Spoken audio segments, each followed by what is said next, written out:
Let's just jump right into it here. Like many of you guys, I think Throne and Liberty looks awesome. And my number one concern is NCSoft and how is this game going to be monetized? I found this article here claiming that they promised fair monetization and no pay to win for Throne and Liberty. Now, of course, right away, this sounds like a little bit of a clickbaity title, and I didn't really fully believe it. So I went to the source that they claim that this information comes from, myself, and I used my nerd superpowers to endure listening to 100 or like an hour and a half long call that was mostly in Korean with a translator there. Thank you for the translations, to find out if what they said here is true, because again, I didn't really believe it. Now, the truth is, the way they worded this here is not exactly what happens in the call, right? There's not a direct promise to the consumer about fair monetization and no pay to win or whatever. But what this comes from is the Q1 2022 earnings report. And yes, I downloaded these sheets,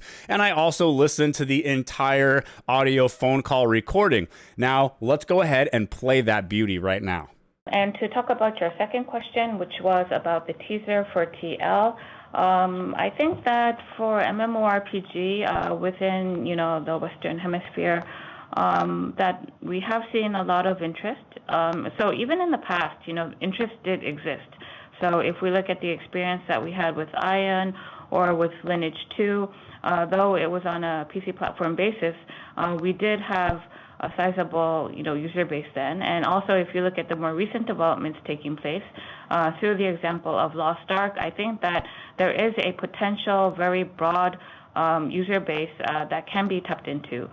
However, I think that one thing that has been hindering maybe the potential and the leverage of such was the fact that there was a play-to-win element coming from the Korean games. And so that actually hindered the growth that we were able to achieve overseas. So that's why for TL, from the start, very clearly we have been communicating that it would be very different from the MMORPGs in the past. And I think that that is something that did contribute. And at the same time, in the trailer in itself, I think that people had an opportunity to actually see what the contents, how different they are. And as a result of that, at the end of the day, I think that what we need to do is, try to though there are concerns within the market, show what we can do through our performance. So for the concerns that people may have, to try to address them as much as possible and change and create more positivity is something that we want to do. And I think that this is an area in which from all sectors within the company and from all areas within the company, we are exerting our best efforts to try to do that. So again, the company does have an open R&D policy, so we will be looking for feedback from the market.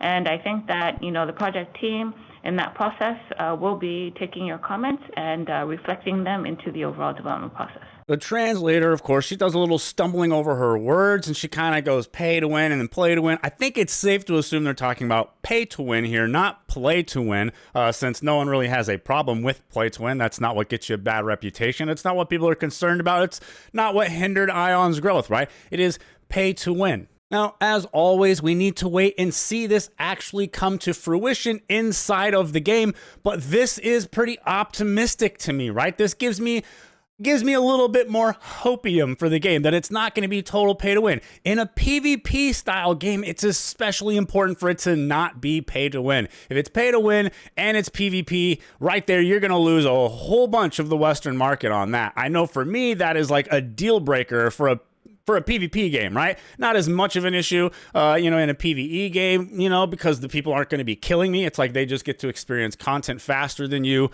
But in PvP game, it's like, it's everything. It matters a lot.